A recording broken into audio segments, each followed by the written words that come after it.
सुमित भाई, ऑडियंस और हमारा थोड़ा मान रखिएगा, हम इतने समझेंगे नहीं, तो आप हमको एकदम आम आदमी की भाषा में बताइए कि how is the Indian economy getting integrated with the global economy, and if we are getting integrated with them, तो क्या हम ग्लोबल फाइनेंशियल हब बन सकते हैं विश्व का ये अमृत काल में?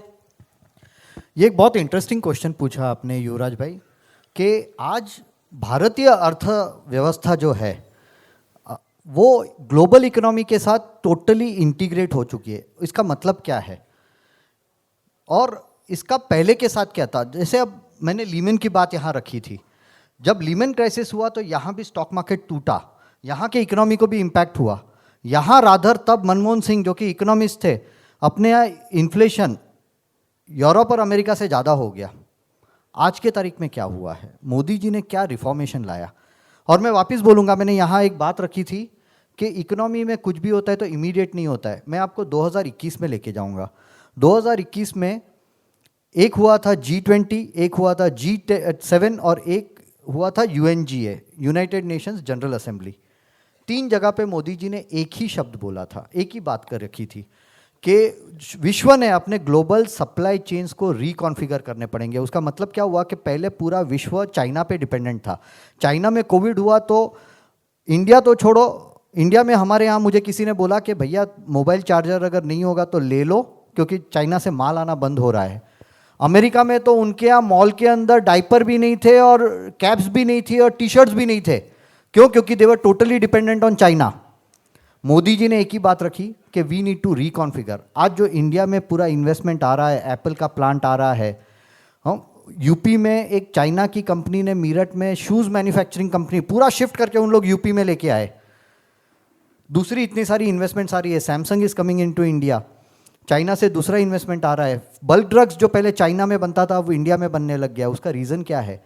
मोदी जी ने 2021 में जो बात कही विश्व के प्रमुख प्लेटफॉर्म्स पे कि हम लोग ने इंडिया को देखना चाहिए। उन्होंने ओपनली नहीं बोला कि आप इंडिया की तरफ देखो, इंडिया में मैन्युफैक्चर कराओ, चाइना में मत कराओ, लेकिन विश्व को समझ में आ गया, जो भी समझदार थे उनको पता चल गया अब इंडिया की तरफ देखना चाहिए, भारत की तरफ देखना चाहिए। इसका एक इम्पैक्ट अब दूसरी चीज़ है, हमने जिस तरह से ग्लोबल डिप्लोमेसी मोदी जी के राज में करी है।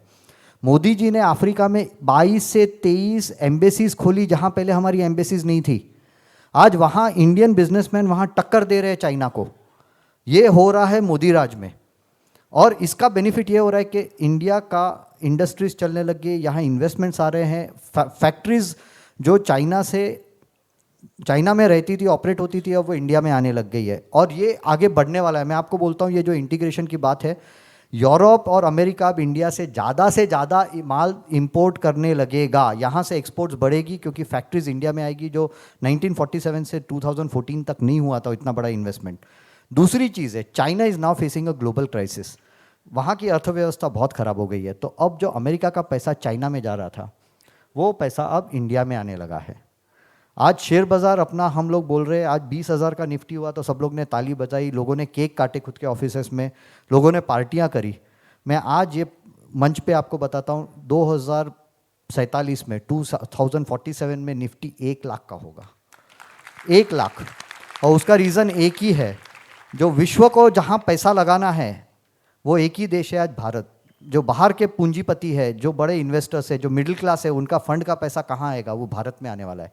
क्यों? क्योंकि अब यहाँ ही इकोनॉमी चल रही है और हमारा देश आज के तारीख में विश्व के साथ इंटीग्रेटेड इसलिए क्योंकि यहाँ जो ग्रोथ होगा वो बाहर के पैसे, बाहर का डिमांड से होगा, और वो देशों का ग्रोथ यहाँ के ग्रोथ के कारण लिंक्ड होगा। इसलिए मैं बोलता हूँ, यहाँ अगर उनका पैसा कमाएगा, मैं आपको सिंपल एग्जाम्पल, जो फॉरेन इन्वेस्टमेंट है, यहाँ प्रॉफिट होगा, वो बाहर लेके उन लोग अमेरिका जाएंगे तो उन लोग वहाँ खर्च कर पाएंगे कि चलो गाड़ी लेते हैं, बंगला लेते हैं, खाना खाते हैं, क्रेडिट कार्ड के लोन चुकाते हैं। So that is how we are now getting integrated. और दूसरी बात, मैं गुजरात की भूमि पे ये बात करना चाहूँगा, gift city will be the financial capital of global financial capital in next 30 years. आज हम लोग देख रहे हैं कि 30-40 ग्लोबल फाइनेंशियल जायंट्स आए हैं। दूसरे 10 से 15 साल में जितना गिफ्ट सिटी में बिजनेस होगा, that will be equal to what Bombay has done. Mumbai ने 150 साल में किया, उतना बिजनेस गिफ्ट सिटी 15 साल में करेगा। और उसके 10 से 15 साल में गिफ्ट सिटी का वॉल्यूम और बिजनेस बॉम्बे से रफली 2 से 3 गुना ज़्यादा बढ़ जाएगा, प्लस सब फॉरेन कैपिटल गिफ्ट सिटी से ग्लोबली घूमेगा।